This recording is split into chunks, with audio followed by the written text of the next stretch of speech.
អនុញ្ញាតគោរពជំរាបសួរពុកម៉ែបងប្អូនប្រជាពលរដ្ឋខ្មែរយើងទាំងអស់បាទនៅក្នុងថ្ងៃនេះដែរខ្ញុំសូមសរុបព្រឹត្តិការណ៍នៅក្នុងប្រទេសថៃដែលរងនៅវិនាសកម្មផ្ទួនក្រោយឈ្លានពានកម្ពុជាដល់សាហាវព្រៃផ្សៃបន្ទាប់ពីយោធាថៃបើកការឈ្លានពានទាំងកំរោលមកលើកម្ពុជាស្រាប់តែពេលនេះប្រទេសថៃហាក់ដូចជាកំពុងរងនៅបណ្ដាសានិងកម្ពុជាជាបន្តបន្ទាប់ជាក់ស្ដែងប៉ុន្មានថ្ងៃថ្មីនេះថៃបានជួបនៅឧបទ្ទវហេតុបណ្ដាក់គ្នាដោយខ្យងរាប់ចាប់ពីបាក់ដងស្ទូចពីរដងផ្ទួនទាហានថៃបើកការបាញ់ប្រហារគ្នា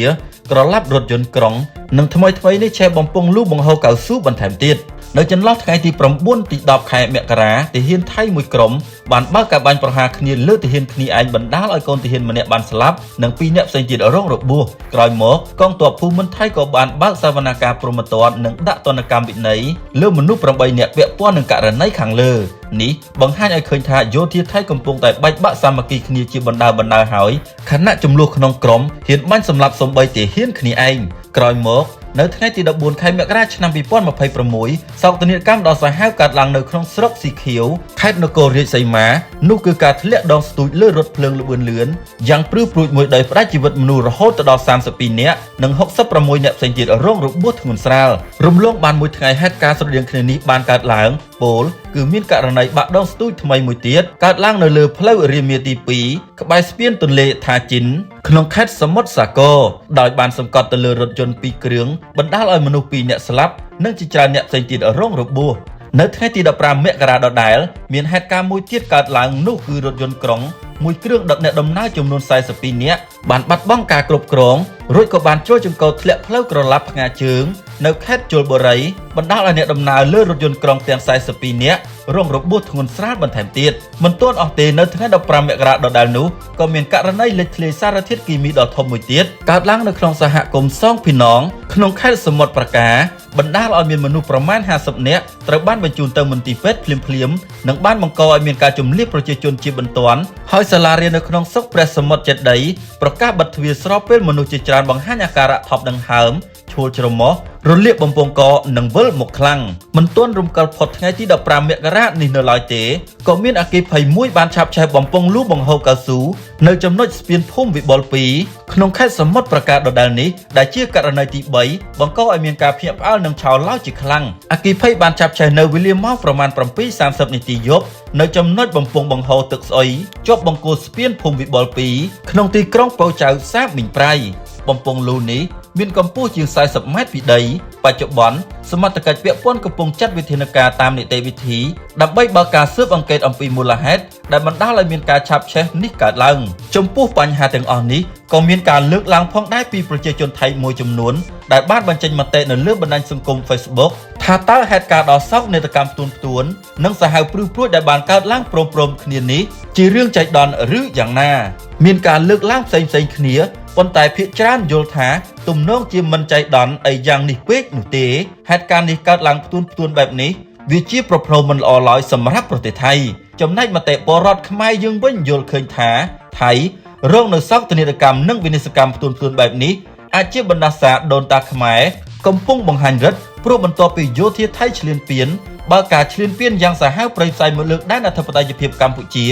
រួមទាំងការសម្លាប់ប្រជាជនស៊ីវិលស្លូតត្រង់វិរៈកងទ័ពបំផ្លាញរូបសំណាក់កវីបុរសខ្មែរសំណង់ប្រាសាទបុរាណដែលជាទីសក្ការៈដ៏ខ្ពង់ខ្ពស់កំទេចផ្ទះសម្បែងពលរដ្ឋបំផ្លាញហេដ្ឋារចនាសម្ព័ន្ធស្ពានថ្នល់និងមានជាច្រើនទៀតថៃសំណងទទួលការពារបែបនេះហើយមិនត្រឹមតែប៉ុណ្ណោះនោះទេពេលនេះសង្គមថៃ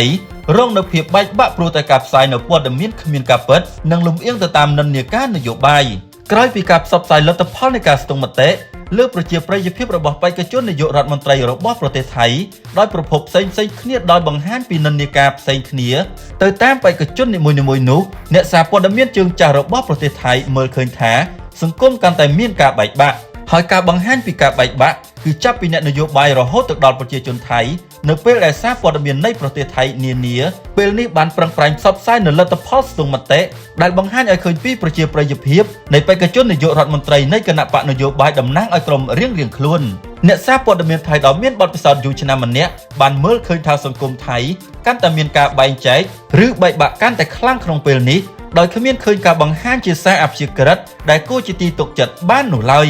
លោកបានបង្ហោះសារនៅក្នុងបណ្ដាញសង្គមរបស់លោកមានខ្លឹមសារថា នៅក្នុងពិភពនៃការស្ទង់មតិព័ត៌មានសំខាន់ៗរបស់ប្រព័ន្ធផ្សព្វផ្សាយអភិរក្សនិយមលោកអនុទានឆានវរៈគុលនាំមុខឆ្ងាយណាស់ខណៈដែលបេក្ខជននាយករដ្ឋមន្ត្រីរបស់គណៈបកប្រជាជនគឺលោកណត្តភុងរឿងបាយវុធនៅពីក្រោយក្នុងចំណាក់ថ្នាក់ទី4ដោយចំណាក់ថ្នាក់ប្រជាប្រិយភាពទៀបជាងលោកអភិសិទ្ធវិជ្ជាជីវ៉ាហើយលោកក៏បានសង្កត់ធ្ងន់ថានេះឆ្លុះបញ្ចាំងពីរបៀបដែលសង្គមថៃបែកបាក់គ្នាយ៉ាងច្បាស់ក្រឡែតបើយើងក្រឡេកបុកមើលពីបញ្ហាព្រំដែនកម្ពុជាថៃវិញក្រុមអ្នកសង្កេតការណ៍អាស៊ានបន្តចុះប្រមូលទិន្នន័យពីតំបន់រងគ្រោះដោយសង្គ្រាមថៃឈ្លានពានក្នុងខេត្តពោធិ៍សាត់ក្រុមអ្នកសង្កេតការណ៍អាស៊ាន AOT នៅថ្ងៃទី16មករានេះបានបន្តចុះទៅសង្កេតការណ៍ផ្ទៀងផ្ទាត់និងរាយការណ៍អំពីស្ថានភាពព្រំដែនប្រទេសកម្ពុជាដែលរងគ្រោះដោយសារការវាយប្រហារយ៉ាងកម្រោលពីក្រុមយោធាថៃឈ្លានពាននៅស្រុកវាលវែងក្នុងខេត្តពោធិ៍សាត់នេះបើយោងតាមសេចក្តីប្រកាសព័ត៌មានរបស់ក្រសួងការពារជាតិលោកស្រីឧត្តមសេនីយ៍ឯកម៉ាលីសុជាតាអ្នកនាំពាក្យក្រសួងការពារជាតិបញ្ជាក់ថាក្រុមការងារសម្របសម្រួលកម្ពុជា LCG បានជូនក្រុមអ្នកសង្កេតការណ៍អាស៊ានចុះទៅសង្កេតការណ៍ផ្ទៀងផ្ទាត់និងរាយការណ៍អំពីស្ថានភាពនៅឃុំថ្មដាស្រុកវាលវែងក្នុងតំបន់អូភ្លុកដំរីមណ្ឌលសុខភាពហ៊ុនសែនថ្មដានិងតំបន់ព្រំដែនច្រកជ័យជំនះលោកស្រីឧត្តមសេនីយ៍ឯកគូរំលេចថាទីតាំងចំនួន3ក្នុងខេត្តពោធិ៍សាត់នេះសុទ្ធតែជាទីតាំងស៊ីវិលហេដ្ឋារចនាសម្ព័ន្ធស៊ីវិលដែលត្រូវបានរងការខូចខាតយ៉ាងធ្ងន់ធ្ងរដោយសារការវាយប្រហាររបស់យោធាថៃគូជំរាបថាក្រៅតែពីទីតាំងចំនួន3ខាងលើក្រុមអ្នកសង្កេតការណ៍អាស៊ានក៏ចុះសង្កេតការផ្ទៀងផ្ទាត់និងរាយការណ៍អំពីស្ថានភាពព្រំដែនទូទៅនៅតំបន់ច1ស្ថិតនៅភូមិឯកភាពនិងស្ថានភាពស្ពានស្ទឹងមេទឹកក្នុងខេត្តពោធិ៍សាត់ដែរកាលពីរសៀលថ្ងៃទី15មករាក្រសួងការពារជាតិបន្តអះអាងថាកម្ពុជាបញ្ជាក់សារជាថ្មីនៅការបដិញ្ញាចិត្តយ៉ាងពេញលេញឥតងាករាយក្នុងការអនុវត្តនៅបទឈប់បាញ់និងកិច្ចព្រមព្រៀងដែលមានកន្លងមកជាមួយប្រទេសថៃដោយគោរពយ៉ាងម៉ឺងម៉ាត់តាមសេចក្តីថ្លែងការណ៍រួមស្តីពីកិច្ចព្រមព្រៀងសន្តិភាពចុះថ្ងៃទី26ខែតុលាឆ្នាំ2025និងកិច្ចព្រមព្រៀង GBC កាលពីថ្ងៃទី27ខែធ្នូឆ្នាំ2025ចាប់តាំងពីបទឈប់បាញ់ចូលជាធរមានមកកម្ពុជាបានអនុវត្តយ៉ាងម៉ឺងម៉ាត់តាមកាតព្វកិច្ចរបស់ខ្លួននិងសហការយ៉ាងគាំទ្រជាមួយក្រុមអ្នកសង្កេតការណ៍អាស៊ាន AOT ដើម្បីធានានូវតម្លាភាពការផ្ទៀងផ្ទាត់និងការវិតម្លៃលើផលប៉ះពាល់ដែលមានកាលពីថ្ងៃទី15ខែមករាឆ្នាំ2026អាជ្ញាធរកម្ពុជាបានសម្របសម្រួលយ៉ាងជិតស្និទ្ធជាមួយនឹងក្រុម AOT ក្នុងការចុះពិនិត្យទីតាំងស៊ីវិលជាច្រើននៅក្នុងខេត្តជាប់ព្រំដែនដែលបានរងការខូចខាតយ៉ាងធ្ងន់ធ្ងរដោយសារការវាយប្រហារប្រដាប់អាវុធពីសំណាក់យោធាសៀមកម្ពុជានៅតែបដិញ្ញាចិត្តយ៉ាងម៉ឺងម៉ាត់ក្នុងការផ្ដល់អាទិភាពដល់សន្តិភាពស្ថិរភាពនិងការស្ដារឡើងវិញឲ្យបានឆាប់រហ័សដើម្បីឲ្យប្រជាជនអាចវិលត្រឡប់មកជីវភាពរស់នៅធម្មតាវិញក្នុងសហគមន៍ដែលទទួលនូវផលប៉ះពាល់នៅតាមបណ្ដោយព្រំដែនមិនត្រឹមតែប៉ុណ្ណោះពេលនេះសមាគមមីក្រូហិរញ្ញវត្ថុកម្ពុជាបានប្រកាសថាត្រឹមដំណាច់ឆ្នាំ2025បំណុលនឹងការប្រាក់សរុបជាង$11លានសហរដ្ឋអាមេរិករបស់យោធិនជួរមុខនិងប្រជាជនភាគសឹកត្រូវបានលើកលែងគិតត្រឹមចុងឆ្នាំ2025គ្រឹះស្ថានធនាគារនិងហិរញ្ញវត្ថុជាសមាជិករបស់សហគមន៍មីក្រូហិរញ្ញវត្ថុកម្ពុជា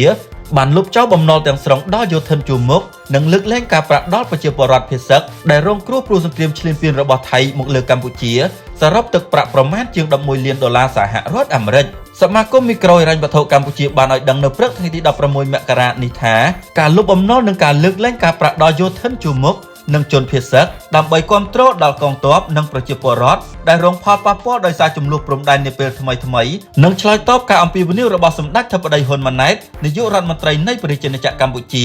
តាមសេចក្តីណែនាំរបស់ធនាគារជាតិនៃកម្ពុជាបើតាមសមាគមមីក្រូហិរញ្ញវត្ថុក្នុងរយៈពេលចន្លោះពីពាក់កណ្ដាលដល់បំណាច់ឆ្នាំ2025គ្រឹះស្ថានដែលជាសមាជិករបស់សហគមន៍មីក្រូហិរញ្ញវត្ថុកម្ពុជាបានអនុវត្តវិធានការបន្ធូរបន្ថយផ្នែកហិរញ្ញវត្ថុដោយបានលើកលែងការប្រាក់សរុបចំនួន$10.6លានសហរដ្ឋអាមេរិកសម្រាប់គ្រួសារជនភៀសសឹកដើម្បីជួយពួកគាត់ឲ្យមានស្ថិរភាពហិរញ្ញវត្ថុក្នុងអំឡុងពេលភៀសសឹកនិងការរំខានដល់ការរស់នៅសម្រាប់យោធិនជួរមុខយោធិនរបួសនិងគ្រួសាររបស់យោធិនពលីវិស័យមីក្រូហិរញ្ញវត្ថុកម្ពុជាបានលុបចោលបំណុលទាំងស្រុងទាំងប្រាក់ដើមនិងការប្រាក់ដែលមានចំនួនប្រមាណ$1លានសហរដ្ឋអាមេរិកដើម្បីជាការដឹងគុណចំពោះការលះបង់ការបាត់បង់ចំណូលរបស់ពួកគាត់ក្នុងរយៈពេលដូចគ្នាវិស័យមីក្រូហិរញ្ញវត្ថុបានរៀបចំឥណទានឡើងវិញប្រមាណ$500លានអាមេរិកដើម្បីសម្រាលសម្ពាធហិរញ្ញវត្ថុជូនជនភៀសសឹកនិងអតិថិជនដែលរងផលប៉ះពាល់ផ្សេងៗទៀតពីសង្គ្រាមឈ្លានពានរបស់យោធាថៃវិធានការទាំងនេះត្រូវបានអនុវត្តដើម្បីធានាថាអតិថិជនរងផលប៉ះពាល់នៅតែបន្តទទួលបានសេវាកម្មហិរញ្ញវត្ថុដោយមិនមានសម្ពាធហិរញ្ញវត្ថុបន្ថែម សូមជម្រាបថាសង្គ្រាមឈ្លានពានរបស់យោធាថៃមកលើកម្ពុជាបានបណ្ដាលឲ្យពលរដ្ឋសរុបប្រមាណជាង 60,000 នាក់ចាក់ចេញពីផ្ទះសម្បែងទៅរកកន្លែងមានសុវត្ថិភាពមិនអាចទៅធ្វើការរកស៊ីបានខណៈកុមាររាប់សិបនាក់មិនអាចទៅរៀនសូត្រនៅតាមសាលាបានដូចគ្នាហើយផលប៉ះពាល់ជាច្រើនទៀតមានដូចជាលើប្រាសាទហេដ្ឋារចនាសម្ព័ន្ធផ្សេងៗដែលរដ្ឋាភិបាលកំពុងវាយតម្លៃដើម្បីស្ដារឡើងវិញសម្រាប់ព័ត៌មាននៅក្នុងថ្ងៃនេះខ្ញុំសូមបញ្ចប់សូមអរគុណនិងសូមជម្រាបលា